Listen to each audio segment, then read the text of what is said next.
A história da guerra é, em sua essência, a história dos materiais. É uma narrativa escrita com aço, pólvora e a força bruta de exércitos em movimento. Por séculos, o poderio militar foi medido em termos tangíveis: o número de soldados, o calibre dos canhões, a espessura da blindagem. A artilharia, em particular, representava a aplicação massiva de força, um instrumento projetado para destruir fortificações e suprimir a infantaria inimiga. Seu método era direto: uma sequência de impactos, um bombardeio contínuo que visava saturar uma área pela repetição. Contudo, essa abordagem tradicional possuía uma falha intrínseca e fundamental. O primeiro projétil a atingir o solo servia como um alarme involuntário, um aviso sonoro que concedia ao inimigo segundos valiosos para buscar abrigo. A eficácia do ataque era, portanto, diminuída a cada instante que passava entre o primeiro e o último impacto. Contudo, durante a Segunda Guerra Mundial, um novo paradigma começou a ser consolidado no campo de batalha. A eficiência industrial e o rigor científico, que já haviam revolucionado a produção de armamentos, foram aplicados diretamente à tática. A guerra passou a ser vista não apenas como um confronto de força, mas como um complexo problema de engenharia a ser resolvido. Foi neste cenário que o exército dos Estados Unidos, avançando pela Europa após os desembarques na Normandia, buscou aperfeiçoar uma doutrina que transformaria um conceito abstrato em uma de suas armas mais eficazes e psicologicamente devastadoras: o tempo. O ano é 1944. O local, a Frente Ocidental. As forças aliadas, após o sucesso do Dia D, encontravam-se em uma campanha de atrito contra posições defensivas alemãs bem estabelecidas. Cada avanço era custoso, cada linha inimiga representava um obstáculo que precisava ser quebrado com o mínimo de perdas possível. A resposta americana para este desafio tático foi a sistematização em larga escala de uma técnica conhecida como Time on Target. O objetivo era eliminar o aviso prévio dos bombardeios. Em vez de uma sequência crescente de explosões, o alvo seria atingido por uma única e massiva salva, com todos os projéteis de dezenas de baterias diferentes chegando ao solo no exato mesmo segundo. A lógica por trás dessa tática era complexa em sua execução, mas direta em seu conceito. Unidades de artilharia posicionadas a quilômetros de distância umas das outras, e a diferentes distâncias do alvo, receberiam ordens coordenadas. Utilizando cálculos balísticos precisos, que levavam em conta a distância, a velocidade do projétil e as condições atmosféricas, cada bateria dispararia em um momento específico. A unidade mais distante atiraria primeiro, a mais próxima, por último. O resultado era uma convergência perfeitamente sincronizada de poder de fogo. Para o soldado na posição defensiva, não haveria o som de um projétil se aproximando ou a primeira explosão distante. Haveria apenas o silêncio e, no instante seguinte, a obliteração completa. Na guerra, a arma mais comum é o aço. Mas em 1944, na Frente Ocidental, o exército americano transformou o tempo em sua arma mais aterrorizante. Esta é a história de como dezenas de canhões, espalhados por quilômetros de território hostil, aprenderam a fazer o chão tremer em um único e devastador segundo. O verão de 1944 trouxe um otimismo cauteloso para as forças aliadas na Europa. Após o sucesso dos desembarques na Normandia e o subsequente rompimento das linhas alemãs durante a Operação Cobra, a máquina de guerra aliada parecia ter um caminho aberto em direção à Alemanha. Paris foi libertada em agosto, e as unidades blindadas americanas avançavam rapidamente pela França, alimentando a esperança de que a guerra pudesse terminar antes do Natal. Contudo, esse ímpeto inicial logo encontraria uma barreira formidável, não construída apenas de concreto e aço, mas forjada pela experiência e pela determinação de um inimigo que, embora em retirada, se recusava a quebrar. A fase da guerra de movimento rápido estava terminando, e uma nova fase, de atrito brutal, estava prestes a começar. Ao se aproximarem da fronteira alemã, as forças americanas se depararam com a realidade da defesa em profundidade da Wehrmacht. O terreno da França Oriental, da Bélgica e Luxemburgo se tornou um aliado dos defensores. As densas sebes do bocage normando, que canalizavam os ataques e criavam emboscadas mortais, deram lugar a florestas escuras e impenetráveis, como a de Urchen, e aos obstáculos formidáveis da linha Siegfried, ou Westphal, como era conhecida pelos alemães. Esta não era uma linha contínua, mas um complexo sistema defensivo com milhares de casamatas, dentes de dragão antitanque e posições de artilharia interligadas, projetado para retardar e sangrar qualquer força invasora. Cada vilarejo se transformava em uma fortaleza, cada colina escondia ninhos de metralhadoras MG-42, e cada estrada era coberta pelo fogo preciso dos canhões antitanque de 88 mm. Os soldados alemães que defendiam estas posições eram, em muitos casos, veteranos endurecidos pelos anos de combate na frente oriental. Eles eram mestres na arte da guerra defensiva, especialistas em camuflagem, na construção de posições fortificadas e, acima de tudo, na execução de contra-ataques localizados e violentos, projetados para desorganizar e repelir os avanços aliados.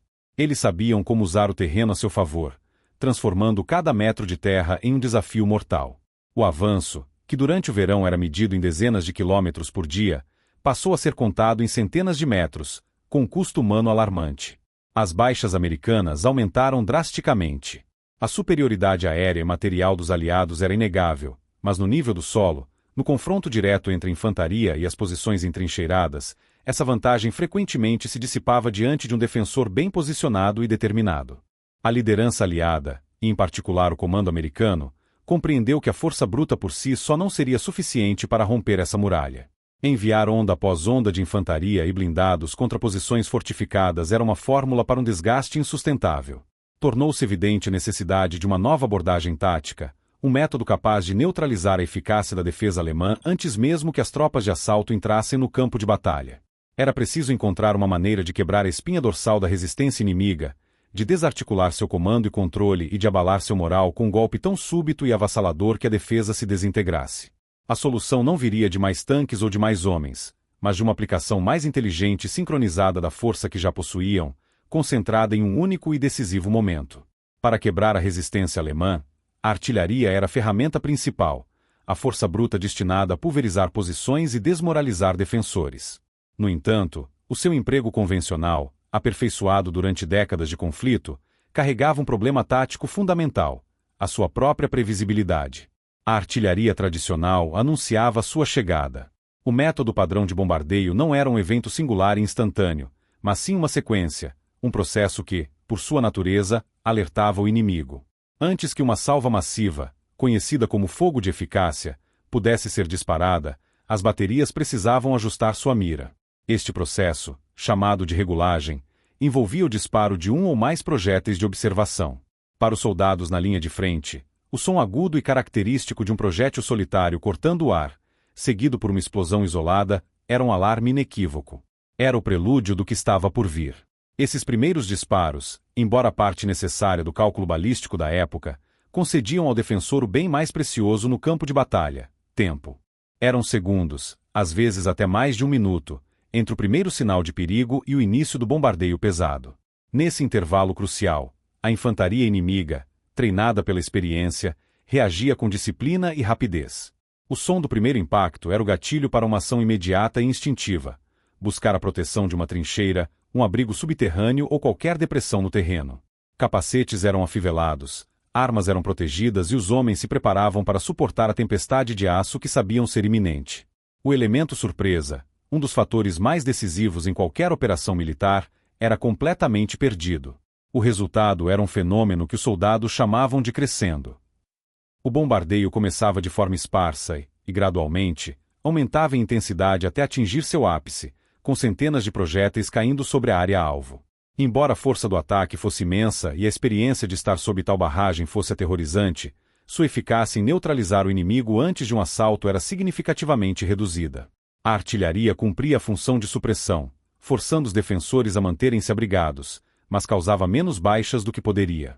Assim que o bombardeio cessava ou se movia para alvos mais distantes, um sinal claro de que o ataque da infantaria estava prestes a começar, os defensores podiam emergir de seus abrigos, guarnecer suas metralhadoras e posições de morteiro e preparar-se para repelir o avanço. Essa falha tática tinha consequências diretas e sangrentas. As tropas de assalto americanas, que deveriam avançar sobre um inimigo desorganizado e em choque, frequentemente encontravam uma linha de defesa abalada, mas intacta e totalmente alerta. O bombardeio preparatório, que consumia enormes quantidades de munição e recursos logísticos, falhava em seu objetivo primário de incapacitar a resistência.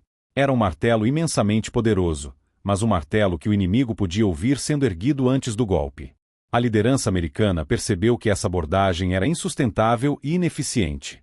Para quebrar as defesas alemãs de forma decisiva, não bastava aumentar o volume de fogo, era preciso mudar a própria natureza do ataque.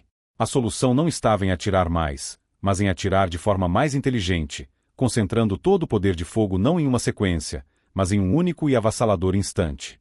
A resposta para este impasse tático não viria de uma nova arma milagrosa, mas da aplicação rigorosa de uma doutrina que transformaria a artilharia de uma ferramenta de força bruta em um instrumento de precisão cirúrgica. A figura central por trás dessa transformação foi o general Omar Bradley. Comandante do 12º Grupo de Exércitos, a maior força de combate americana já reunida em um único comando, Bradley era conhecido por sua abordagem metódica e pragmática. Ele compreendia que o avanço contínuo na Europa dependia não apenas da coragem de seus homens, mas da eficiência com que o poder de fogo aliado era aplicado. As altas taxas de baixas contra as defesas alemãs entrincheiradas eram, para ele, um problema de engenharia militar que exigia uma solução sistêmica. A solução foi formalizada e implementada em larga escala sob o nome de Time on Target, ou TOT. A tradução literal, tempo sobre o alvo, descreve perfeitamente sua essência. O conceito, embora não fosse inteiramente novo, nunca havia sido aplicado com tamanha escala e rigor. A doutrina de Bradley elevou o TOT de uma técnica ocasional a um procedimento operacional padrão para toda a artilharia americana na frente ocidental. O objetivo era simples em sua concepção, mas exigia uma execução de complexidade notável: coordenar dezenas, por vezes centenas, de peças de artilharia de diferentes calibres e localizações para que seus projéteis atingissem uma única área-alvo no exato mesmo segundo. Para o inimigo, a diferença era absoluta. O objetivo era substituir o crescendo de explosões, que funcionava como um alarme, por um trovão instantâneo. Não haveria um primeiro tiro de ajuste, nem uma salva inicial esparsa. A primeira indicação de um ataque de artilharia seria o ataque em sua totalidade, com a primeira salva já representando o ápice do bombardeio. Isso significava que não havia tempo para reagir, para buscar abrigo ou para coordenar uma defesa. O choque e a desorientação seriam totais. O impacto não era apenas físico, mas profundamente psicológico. Um bombardeio que se pode antecipar, por mais terrível que seja, permite uma preparação mental. Um ataque que simplesmente materializa-se do silêncio, envolvendo uma posição em uma muralha instantânea de fogo e estilhaços, era projetado para quebrar a coesão e o moral do defensor. A implementação dessa doutrina representou uma mudança fundamental na filosofia da artilharia. Ela deixou de ser apenas a arte de apontar canhões e passou a ser a ciência da coordenação e da matemática aplicada. Sob a direção de Bradley, o Exército dos Estados Unidos investiu na padronização de procedimentos, na melhoria das comunicações e na coleta sistemática de dados para garantir que essa perfeição matemática pudesse ser alcançada no caos do campo de batalha. Cada centro de direção de tiro, ou FDC, tornou-se o cérebro de uma complexa rede, recebendo informações de observadores avançados e traduzindo-as em comandos precisos de tempo e trajetória para múltiplas baterias.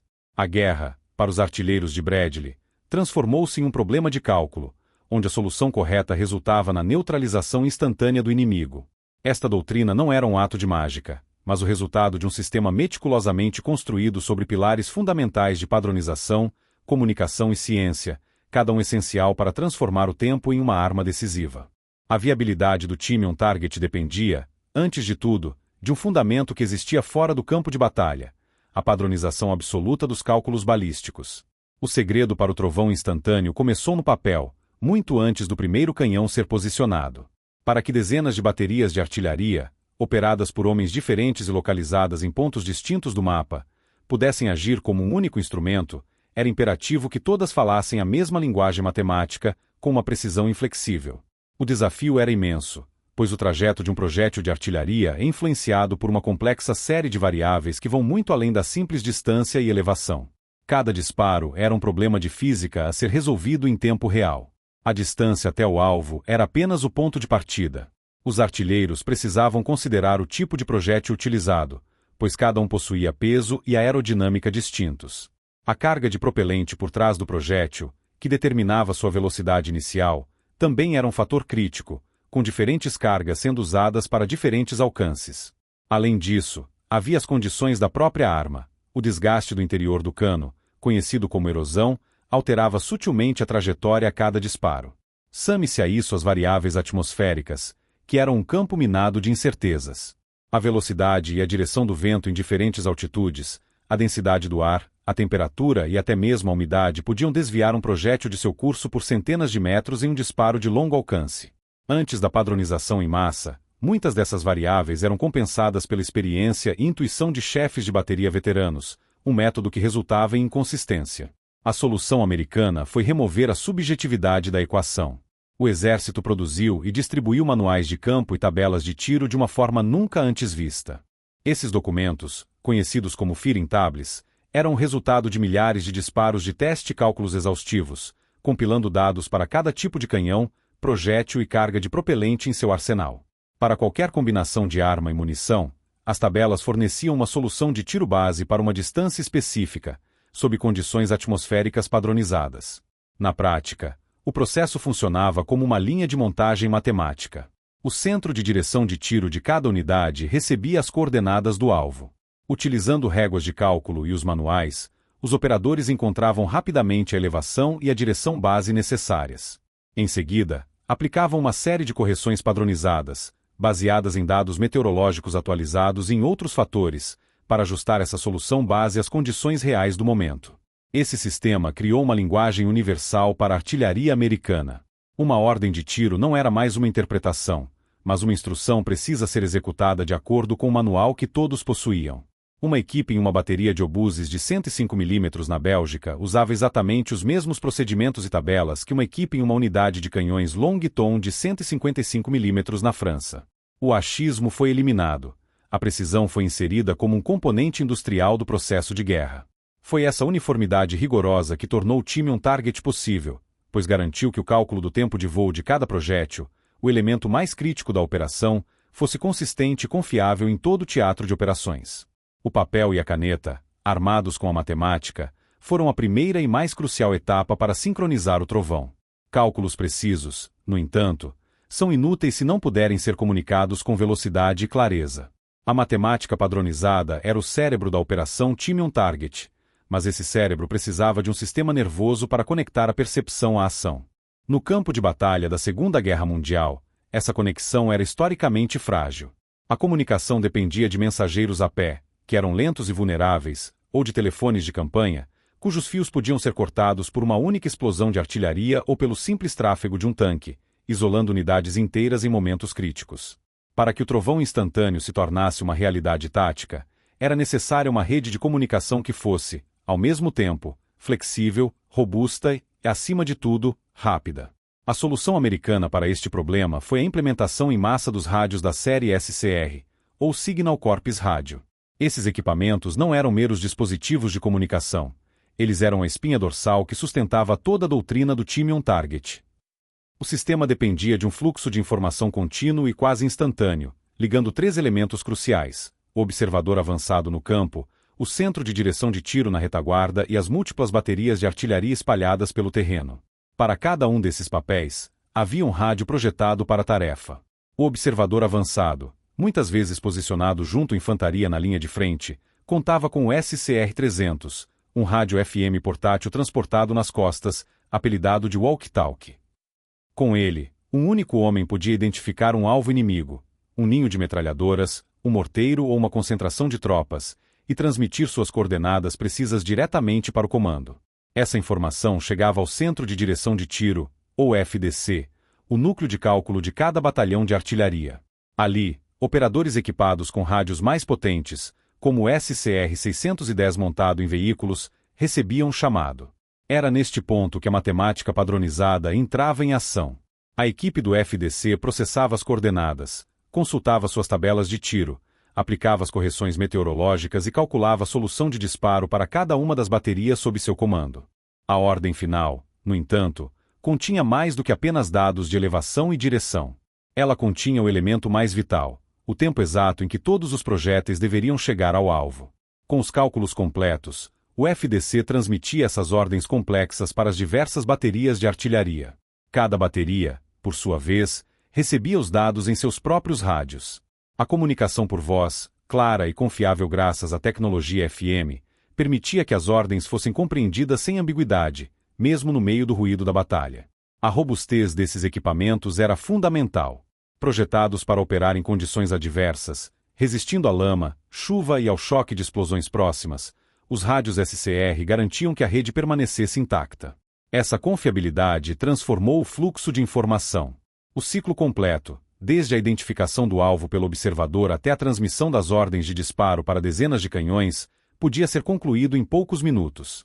A informação fluía com uma velocidade sem precedentes, transformando a artilharia de uma força reativa em uma arma proativa, capaz de atingir alvos de oportunidade quase em tempo real. Os rádios da série SCR eram o elo conector, a tecnologia que permitia que a matemática precisa se traduzisse em ação coordenada. Eles transformaram unidades de artilharia geograficamente dispersas em uma única arma coesa, controlada por um cérebro central e conectada por uma rede de comunicação que garantia que todos os seus componentes agissem em perfeita e devastadora sincronia. Para que o time on-target funcionasse, a matemática precisava ser perfeita e a comunicação instantânea.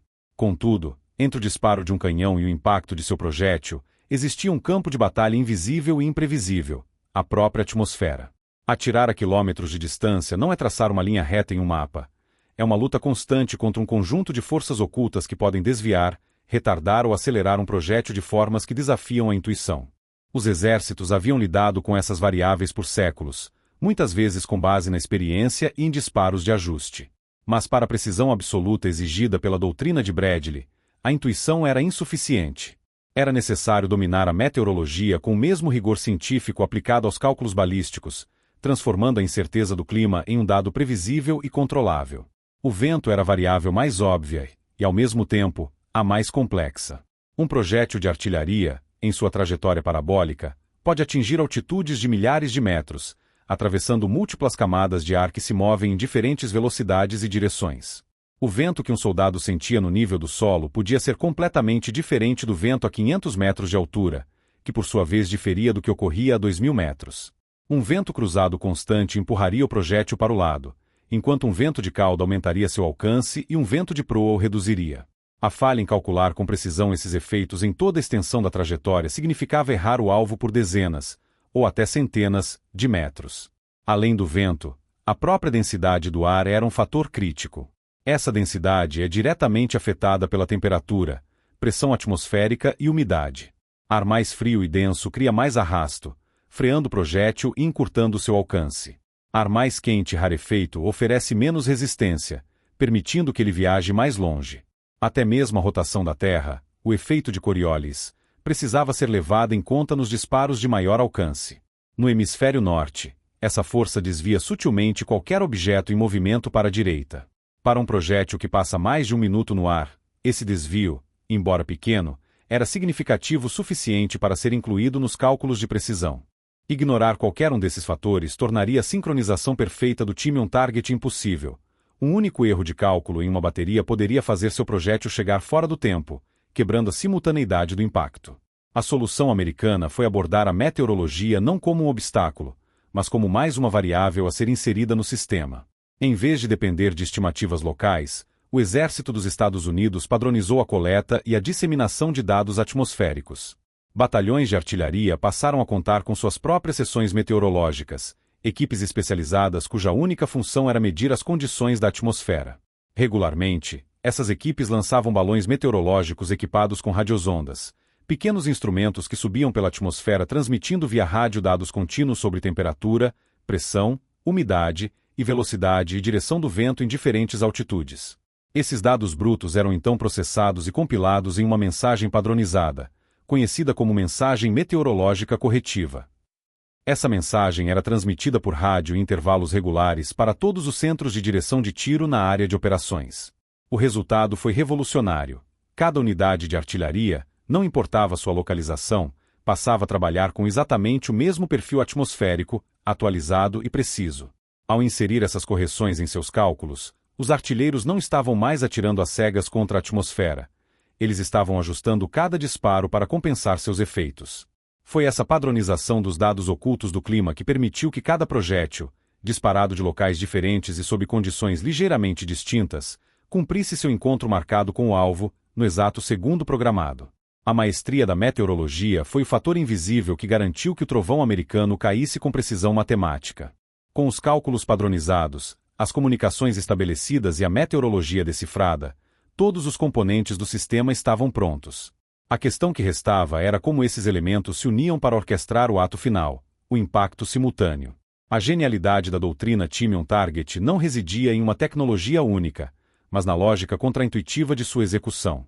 Era um sistema que funcionava de trás para frente, começando com o resultado desejado, a destruição simultânea do alvo, e calculando cada passo anterior a partir desse ponto final. A aparente mágica do trovão instantâneo era, na realidade, o resultado de uma matemática precisa e de uma disciplina rigorosa. O princípio fundamental era o cálculo do tempo de voo de cada projétil. Este era o período exato, medido em segundos, que um projétil levaria para viajar desde a boca do canhão até o ponto de impacto. Esse tempo variava drasticamente para cada bateria de artilharia envolvida em uma missão. Uma unidade posicionada a 15 km do alvo teria um tempo de voo muito maior do que outra posicionada a apenas 8 km. Da mesma forma, um obus pesado de 155 mm, com sua trajetória mais alta e lenta, passaria mais tempo no ar do que um projétil mais leve e rápido de um canhão de 105 mm, mesmo que ambos estivessem à mesma distância do alvo. O Centro de Direção de Tiro, o FDC, calculava esse tempo de voo específico para cada bateria, levando em conta todas as variáveis: distância, tipo de arma, munição e as correções meteorológicas. Uma vez que esses tempos de voo individuais eram conhecidos, a coordenação começava. O FDC determinava um horário exato para o impacto, conhecido como hora H. Todas as baterias participantes eram sincronizadas com este mesmo horário. A partir daí, a lógica era invertida. Em vez de dar uma ordem para que todos atirassem ao mesmo tempo, o FDC calculava um atraso de disparo personalizado para cada unidade. A instrução era simples. Cada bateria deveria subtrair seu tempo de voo específico da hora H para determinar seu próprio momento de disparo. O processo pode ser visualizado de forma clara. Imagine 3 baterias de artilharia designadas para atacar o mesmo alvo às 8 horas em ponto. A bateria C, a mais distante, calcula que seu projétil levará 70 segundos para atingir o alvo. A bateria B, em uma posição intermediária, calcula um tempo de voo de 55 segundos. E a bateria a mais próxima, determina que seu projétil precisa de apenas 40 segundos. Com a hora H estabelecida, a sequência de disparos se torna uma contagem regressiva escalonada. A bateria C, a mais distante, recebe a ordem para disparar primeiro, exatamente às 7 horas 58 minutos e 50 segundos, ou seja, 70 segundos antes do impacto. 15 segundos depois, às 7 horas 59 minutos e 5 segundos, a bateria B dispara o seu canhão. Por fim, a bateria a mais próxima, aguarda até às 7 horas 59 minutos e 20 segundos para efetuar seu disparo. No ar, os 3 projéteis, lançados em momentos diferentes e de locais distintos, traçam arcos balísticos completamente diferentes. Contudo, devido ao cálculo preciso do tempo de voo e ao escalonamento dos disparos, eles convergem para o mesmo ponto no espaço e no tempo. Para um observador no solo, o resultado era desconcertante e avassalador. Não havia um som de aproximação, apenas o silêncio quebrado por uma única e massiva detonação, composta por dezenas de projéteis chegando de múltiplas direções no mesmo instante. Era uma chuva de aço que não começava de forma gradual. Ela simplesmente aparecia, já em sua força total, envolvendo o alvo em uma esfera de destruição instantânea. Esta era a mecânica do trovão instantâneo, uma sinfonia de destruição onde cada instrumento tocava em seu próprio tempo para que a nota final fosse ouvida por todos, de uma só vez. Para compreender o impacto real da doutrina Time on Target, é preciso abandonar a perspectiva do artilheiro, com seus mapas e cálculos, e assumir a posição do soldado na linha de defesa alemã. É a partir de sua experiência sensorial que a verdadeira natureza desta tática se revela, não como uma simples evolução do bombardeio, mas como uma redefinição completa do terror no campo de batalha. O cenário é quase sempre o mesmo: uma floresta úmida na fronteira da Alemanha, uma trincheira lamacenta em um campo aberto na França, ou as ruínas de uma pequena vila belga.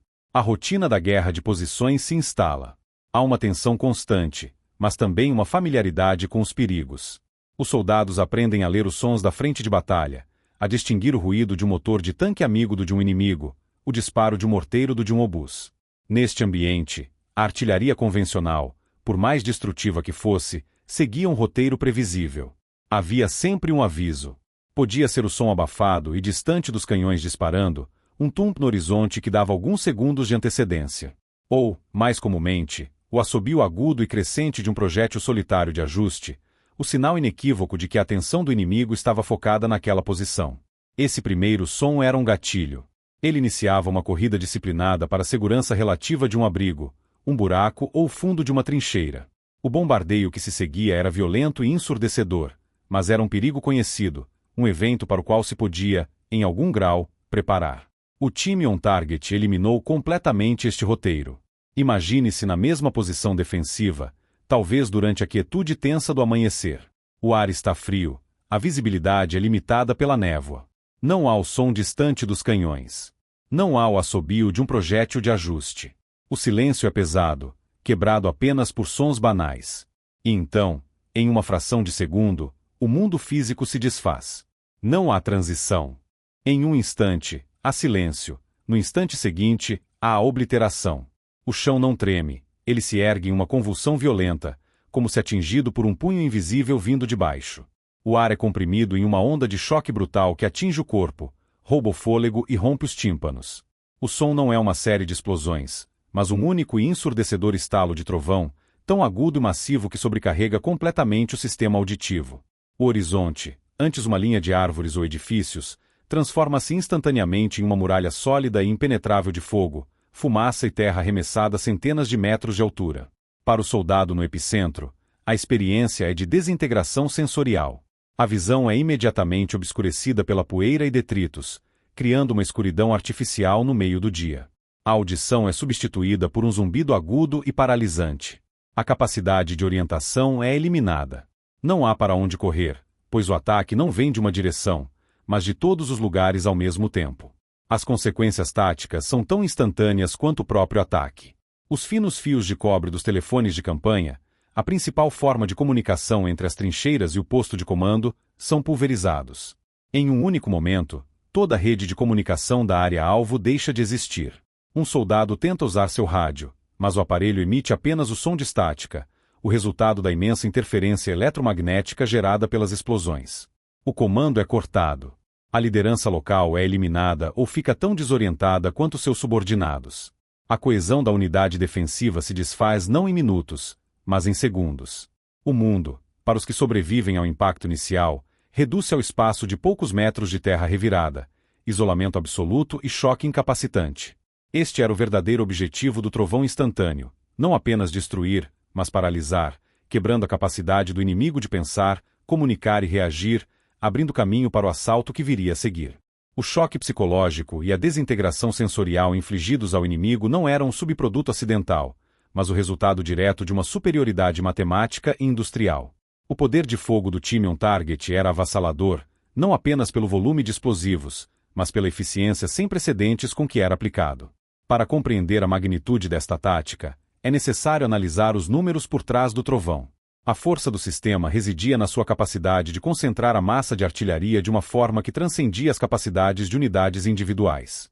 Em vez de uma única bateria de 4 ou 6 canhões disparando repetidamente sobre uma área, a doutrina permitia que o comando de um corpo de exército coordenasse o poder de fogo de múltiplos batalhões simultaneamente.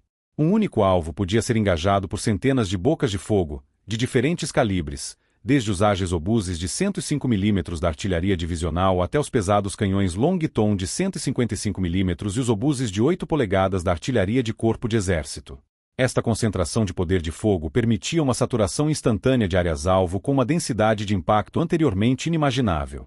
As missões de tiro eram planejadas sobre quadrículas específicas dos mapas táticos, geralmente áreas de 100 por 200 metros, que correspondiam a posições defensivas conhecidas, cruzamentos de estradas ou pontos de reunião de tropas inimigas.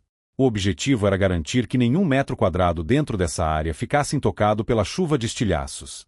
Uma única salva time on target executada por um batalhão de artilharia média, com seus 12 obuses de 155 mm, podia cobrir completamente essa área em menos de 5 segundos.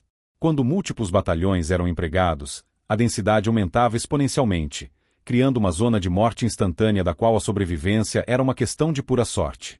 A eficácia não estava apenas na destruição, mas na velocidade com que essa destruição era entregue, negando ao inimigo qualquer possibilidade de reação. Talvez o avanço estatístico mais significativo tenha sido a dramática redução no tempo do ciclo de engajamento, ou seja, o intervalo entre um observador avistar um alvo e os primeiros projéteis o atingirem. Nos sistemas de artilharia tradicionais, esse processo era lento e metódico. Um observador identificava um alvo, transmitia a informação por telefone de campanha ou mensageiro, o centro de comando realizava os cálculos e, finalmente, uma bateria disparava tiros de ajuste antes da salva principal. Todo o processo podia levar de 10 a 30 minutos, tempo mais do que suficiente para um alvo móvel desaparecer ou para a infantaria inimiga se abrigar. Com o time on target, impulsionado por rádios confiáveis e procedimentos padronizados, esse ciclo foi comprimido drasticamente. Um observador avançado podia transmitir as coordenadas de um alvo de oportunidade. Em menos de 5 minutos, por vezes em apenas 3, a área era obliterada por uma salva perfeitamente sincronizada de múltiplas baterias. O inimigo era pego completamente desprevenido, atingido com força total em uma janela de vulnerabilidade que ele sequer sabia que existia. A matemática e a comunicação haviam transformado a artilharia de uma arma reativa em uma ferramenta de aniquilação proativa. O poder de fogo massivo e instantâneo do time on target não era apenas uma ferramenta para destruir posições estáticas. Sua maior contribuição tática foi, talvez, a sua capacidade de funcionar como um mecanismo de defesa proativo. Ele se tornou a principal arma americana para neutralizar uma das mais temidas e eficazes doutrinas da máquina de guerra alemã, o contra-ataque rápido e localizado, conhecido como Gegenstus. A estratégia alemã na frente ocidental em 1944-1945 não se baseava em manter cada metro de terreno a qualquer custo, mas sim em uma defesa elástica. Eles permitiam que as unidades americanas avançassem, estendessem suas linhas de suprimento e se expusessem, para então golpear com força e precisão em um flanco vulnerável ou em uma ponta de lança exausta. O sucesso de um contra-ataque dependia de 2 fatores críticos: velocidade e surpresa. O objetivo era concentrar uma força blindada e de infantaria mecanizada, os Panzergrenadiers, em um ponto decisivo, romper as linhas aliadas, causar o máximo de caos e baixas, e depois recuar antes que a superioridade aérea e de artilharia inimiga pudesse ser trazida para anular a ameaça. Este processo, contudo, criava uma janela de vulnerabilidade inevitável. Um contra-ataque eficaz não se materializa do nada. Ele exige organização. Tropas e tanques precisavam ser retirados de suas posições defensivas e reunidos em áreas de concentração ocultas, geralmente em florestas, atrás de colinas ou nos arredores de vilarejos, fora da linha de visão direta das forças americanas. Era nesses pontos de reunião que os comandantes distribuíam as ordens finais, os tanques eram reabastecidos e a infantaria se preparava para o assalto. Este processo de concentração levava tempo, minutos preciosos durante os quais uma força significativa ficava agrupada e relativamente exposta. Era exatamente esta janela de vulnerabilidade que o sistema Time on Target foi projetado para explorar e destruir. A rede de comunicação e observação americana era a chave. Observadores avançados posicionados com a infantaria na linha de frente, ou pilotos de reconhecimento aéreo voando sobre o território inimigo, eram treinados para identificar os sinais de um contra-ataque iminente, o movimento de veículos, a concentração de tropas, o aumento da atividade de rádio. Assim que uma dessas áreas de reunião era identificada, a informação era transmitida por rádio para o centro de direção de tiro. O ciclo de resposta americano era agora mais rápido que o ciclo de ação alemão. Enquanto os oficiais alemães ainda estavam planejando seu ataque, os artilheiros americanos já estavam calculando as soluções de tiro. O resultado era taticamente devastador. Uma força de contra-ataque alemã, preparada para lançar um assalto surpresa, era subitamente atingida por uma surpresa muito maior. Sem qualquer aviso, a área de reunião era envolvida por uma muralha de explosões sincronizadas. O efeito era a desarticulação completa. Tanques Panzer, que ainda se posicionavam em formação, tinham suas esteiras destruídas, seus motores danificados por estilhaços ou suas tripulações mortas ou feridas dentro do aço. Veículos de transporte de tropas e caminhões de suprimento, mais vulneráveis, eram incendiados, detonando munição e combustível e aumentando o caos. A infantaria, aguardando a ordem de avançar, era dizimada antes mesmo de disparar um único tiro. Mais importante, a estrutura de comando do ataque era pulverizada. Oficiais e suboficiais, essenciais para a coordenação no campo de batalha, eram frequentemente eliminados enquanto se reuniam para receber as últimas instruções. A comunicação entre as unidades era cortada, a coesão se desfazia e o moral evaporava. O que antes era uma força de ataque organizada e letal era reduzido, em questão de segundos, a um grupo de sobreviventes desorientados, lutando por suas vidas em meio aos destroços de seus veículos e equipamentos. O Time on Target era, de fato, um matador de ofensivas. Ele permitia que as forças americanas anulassem um contra-ataque inimigo não no momento do impacto contra suas linhas, mas na sua fase de gestação, transformando a principal força reativa da Wehrmacht em uma vulnerabilidade fatal. A coordenação inimiga era destruída antes de ganhar velocidade, garantindo que o avanço aliado, embora custoso, pudesse continuar. Se a neutralização de contra-ataques demonstrava a agilidade defensiva do time on-target, sua aplicação ofensiva revelava seu poder bruto como uma ferramenta de demolição. A principal barreira para o avanço aliado na frente ocidental não era apenas o soldado alemão, mas as formidáveis posições fortificadas que ele defendia. A linha Siegfried, ou Westwall, era um exemplo emblemático, um complexo sistema defensivo com quilômetros de profundidade, composto por milhares de casamatas de concreto, bunkers para metralhadoras, abrigos para morteiros e dentes de dragão antitanque. Estas não eram trincheiras improvisadas, mas estruturas de engenharia militar projetadas para resistir a bombardeios convencionais e canalizar qualquer força de assalto para zonas de morte pré-determinadas, onde campos de fogo de metralhadoras MG-42 se cruzavam com precisão letal. Atacar tais posições de frente era uma receita para um massacre, uma repetição dos custosos assaltos de atrito da Primeira Guerra Mundial. A artilharia tradicional, com seu crescendo de explosões, era ineficaz contra estes alvos endurecidos. O bombardeio prolongado dava tempo para os defensores se abrigarem nas profundezas de seus bunkers, emergindo relativamente ilesos para repelir o ataque da infantaria assim que a barragem cessava. Era necessário um método que não apenas suprimisse, mas que quebrasse fisicamente e psicologicamente estas fortalezas. O time on-target foi a resposta. A tática foi adaptada para concentrar o poder de fogo não apenas em áreas abertas, mas sobre pontos específicos de resistência. Ninhos de metralhadoras e casamatas considerados impenetráveis tornaram-se os alvos prioritários para o trovão instantâneo. O objetivo era simples: amaciar o aço antes do avanço. O processo era uma demonstração de força calculada. Múltiplos batalhões de artilharia, incluindo as pesadas unidades de obuses de 155 e 203 mm, cujos projéteis eram capazes de penetrar concreto, focavam seu poder de fogo em um único bunker. A simultaneidade do impacto era o fator decisivo. Um único projétil pesado poderia danificar a estrutura, mas dezenas deles chegando no mesmo instante criavam um efeito sinérgico devastador. A onda de choque combinada gerava uma pressão imensa, capaz de rachar e desintegrar o concreto armado de dentro para fora. O aço do vergalhão se torcia e a estrutura, projetada para suportar impactos sequenciais, falhava sob a força de um único golpe esmagador. Para os soldados dentro da casamata, a experiência era ainda mais terrível. Mesmo que a estrutura não desmoronasse completamente, o impacto instantâneo de múltiplas explosões transformava o interior em uma câmara de concussão. A sobrepressão gerada era capaz de causar ferimentos internos fatais sem deixar uma única marca visível no corpo. Fragmentos do próprio concreto das paredes internas, conhecidos como spalling, eram arrancados pela força do choque e projetados pelo espaço confinado como estilhaços mortais. Os sobreviventes ficavam em um estado de choque profundo, surdos pela detonação, desorientados pela violência do impacto, sufocados pela poeira de concreto. Eles eram neutralizados sem que um único soldado americano precisasse disparar seu rifle. O time on-target não apenas destruía as fortificações, ele atordoava e desmoralizava seus defensores, quebrando a coesão da linha defensiva. Quando a barragem instantânea cessava, a infantaria e os tanques Sherman americanos já estavam avançando. Eles não encontravam uma defesa alerta e preparada, mas sim homens atordoados emergindo de ruínas fumegantes, incapazes de operar suas armas ou de oferecer uma resistência coordenada. As posições que antes eram consideradas impenetráveis amoleciam sob o peso da matemática e do aço sincronizado, abrindo um caminho mais seguro para o avanço. A tática transformou um problema de cerco em uma operação de assalto rápido, provando que, com poder de fogo suficiente concentrado em um único segundo, até mesmo o aço e o concreto poderiam ser quebrados. Mais do que uma tática, a doutrina Time on Target representava a mais pura expressão da mentalidade americana aplicada à Segunda Guerra Mundial. Era a manifestação no campo de batalha de uma filosofia que já havia transformado os Estados Unidos no maior poderio industrial do planeta. A visão da guerra como um gigantesco problema de engenharia e logística.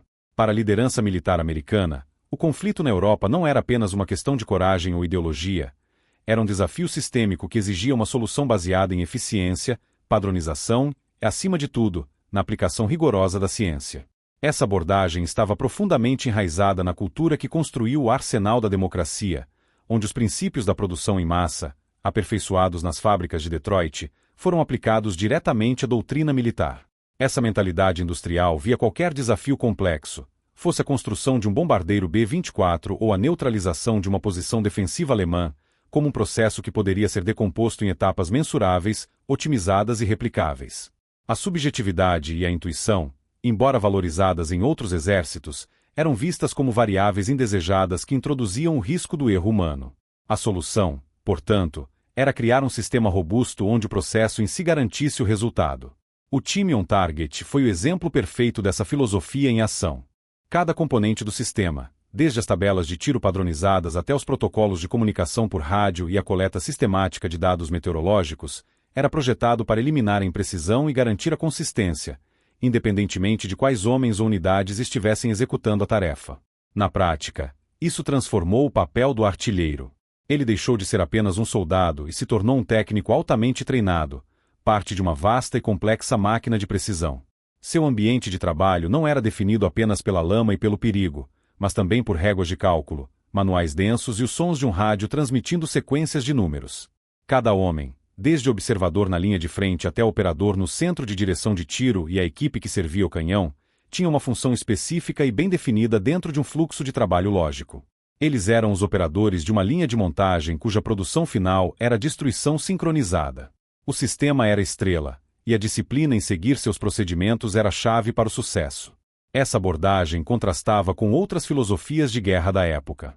Enquanto a doutrina alemã frequentemente enfatizava a flexibilidade tática e a iniciativa de comandantes de campo, a abordagem americana priorizava a centralização do planejamento e a execução descentralizada de ordens extremamente precisas. Para os americanos, a guerra era um problema a ser resolvido com as mesmas ferramentas que construíam arranha-céus e represas: matemática, logística e gerenciamento de sistemas em larga escala. O objetivo não era apenas vencer, mas vencer da forma mais eficiente possível, maximizando o impacto de seus vastos recursos materiais. A doutrina Time on Target foi a consequência lógica dessa visão, um sistema que transformava munição e poder de fogo em um produto final de choque e desmoralização, entregue com uma eficiência brutal e inegavelmente industrial. Com cronômetros, rádios e tabelas de tiro, os Estados Unidos transformaram a matemática pura em choque psicológico. Esta conversão de conceitos abstratos em força bruta no campo de batalha foi o ápice da sua abordagem industrial à guerra. Cada elemento do sistema Time on Target era uma peça em uma complexa engrenagem de precisão, onde o resultado final era muito maior do que a soma de suas partes. A jornada de uma ordem de ataque não começava com o grito de um oficial, mas com o silêncio de um cálculo. Começava como uma coordenada em um mapa, um ponto abstrato representando uma posição inimiga. Esse ponto era traduzido em uma série de números em um centro de direção de tiro, onde operadores, utilizando suas réguas de cálculo e manuais padronizados, convertiam a geometria em balística. Cada cálculo preciso, cada comunicação clara transmitida pelas ondas de rádio, cada ajuste meteorológico para compensar a resistência do ar e a força do vento, era um passo deliberado em direção a um resultado inevitável. Essa cadeia de precisão se estendia até as equipes de artilharia. Para elas, a guerra se tornava uma sequência de procedimentos técnicos. O ajuste da elevação de um canhão, a seleção da carga de propelente correta, o manuseio de um projétil de aço pesado e, finalmente, o acionamento do mecanismo de disparo no segundo exato determinado pelo cronômetro. Cada uma dessas ações, executada por dezenas de equipes espalhadas por quilômetros, era um ato isolado de disciplina técnica. Contudo, quando combinadas pela lógica do sistema, essas ações individuais se fundiam em um único evento de violência avassaladora. A matemática, nascida em um ambiente controlado e previsível, era projetada para se manifestar como causa absoluto e imprevisível no lado inimigo. O resultado dessa conversão era o choque em sua forma mais pura. Era um choque físico, a destruição instantânea de posições defensivas, a aniquilação de equipamentos e a neutralização de pessoal. Mas seu efeito mais profundo era psicológico. Para o soldado alemão, o sistema Time on Target representava uma força que quebrava as regras conhecidas da guerra. A ausência de qualquer aviso prévio removia a possibilidade de preparação, transformando a sobrevivência em uma questão de acaso.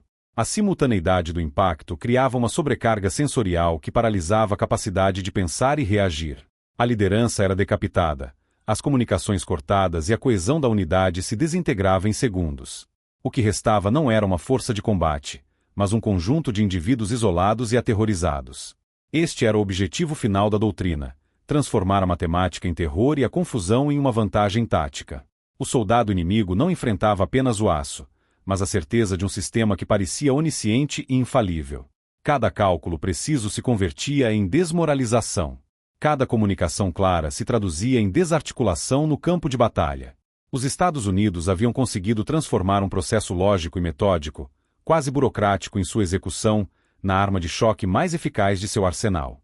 Eles não estavam apenas atirando projéteis, estavam projetando o colapso da capacidade do inimigo de resistir. A matemática não era mais uma ferramenta de apoio à guerra. Ela havia se tornado a própria guerra, uma equação cuja solução era sempre a paralisia do adversário. O choque, portanto, converteu-se em avanço tático. A paralisia e a desorganização infligidas às unidades alemãs pelo trovão instantâneo criaram aberturas decisivas nas linhas de defesa mais obstinadas. Onde antes um assalto de infantaria encontraria uma muralha de fogo de metralhadoras e morteiros, agora encontrava defensores atordoados, isolados e incapazes de montar uma resistência coesa. A infantaria e os blindados americanos podiam avançar com maior rapidez e menor custo em vidas, explorando as brechas abertas por essa artilharia cientificamente aplicada. Este efeito cascata, repetido em centenas de confrontos ao longo da frente ocidental, permitiu que as forças aliadas mantivessem a pressão e o ímpeto durante as campanhas brutais do final de 1944 e início de 1945. O avanço em direção ao rio Reno, a última grande barreira natural antes do coração industrial da Alemanha, foi pavimentado não apenas pelo aço dos tanques, mas pela precisão matemática dos canhões que os precediam. Em uma escala estratégica mais ampla, a capacidade de concentrar poder de fogo de forma tão precisa e avassaladora contribuiu para acelerar o fim da guerra na Europa. Cada posição defensiva neutralizada de forma eficiente, cada contra-ataque desarticulado antes de seu início, representava uma economia de tempo, material e, fundamentalmente, de vidas aliadas. A doutrina Timian-Target minou a estratégia alemã de travar uma guerra de atrito prolongada no Oeste, uma estratégia que dependia da capacidade de suas tropas veteranas de infligir baixas desproporcionais a partir de posições bem preparadas. Ao quebrar sistematicamente a espinha dorsal dessas defesas, a artilharia americana reduziu a eficácia do soldado alemão e permitiu que a superioridade material dos aliados fosse aplicada de forma mais decisiva. A guerra é, em última análise, uma equação de logística e desgaste, e a eficiência brutal do trovão instantâneo inclinou essa equação de forma conclusiva a favor dos aliados, encurtando o conflito e o sofrimento que ele acarretava. A doutrina do Timian-Target não morreu com a rendição da Alemanha em 1945. Seus princípios fundamentais eram demasiado eficazes para serem abandonados. O fim da Segunda Guerra Mundial marcou apenas o fim de sua fase analógica, a era dos cronômetros de bolso, das réguas de cálculo e das tabelas de papel. O conceito central: a sincronização precisa de múltiplos elementos de poder de fogo para maximizar o choque e a destruição, provou ser uma pedra angular da doutrina militar moderna. A tecnologia evoluiu, mas a lógica permaneceu a mesma. O sistema que os artilheiros de Omar Bradley aperfeiçoaram em meio à lama e ao caos da Europa tornou-se o precursor direto da guerra de precisão que definiria os conflitos do final do século XX e do início do século XXI. Hoje, essa herança é visível em todos os aspectos da guerra moderna. A artilharia de precisão contemporânea é a evolução direta do Timian-Target. Os cálculos que antes levavam minutos para serem feitos manualmente por uma equipe de especialistas agora são executados em microsegundos por computadores balísticos. Os projéteis não são mais apenas guiados pela física, mas por sistemas de GPS e designadores a laser, capazes de atingir alvos específicos com uma margem de erro de poucos metros. A ideia de múltiplos projéteis chegando ao mesmo tempo foi levada a um novo patamar com sistemas de lançamento múltiplo de foguetes, que podem saturar uma área com uma salva perfeitamente sincronizada, replicando o efeito do trovão instantâneo em uma escala ainda maior. Além da artilharia, o princípio de sincronização se expandiu para englobar diferentes ramos das forças armadas. As táticas de ataque conjunto, onde mísseis de cruzeiro, ataques aéreos e bombardeios navais são coordenados para atingir múltiplos alvos simultaneamente, são a aplicação da mesma lógica em uma escala global. A matemática e o tempo continuam sendo as armas decisivas, apenas as ferramentas se tornaram mais sofisticadas. Assim, o legado do trovão de 1944 perdura, um testemunho de como a aplicação rigorosa da ciência transformou a guerra. É uma herança escrita com matemática, cronômetros e a memória de centenas de canhões falando a uma só voz.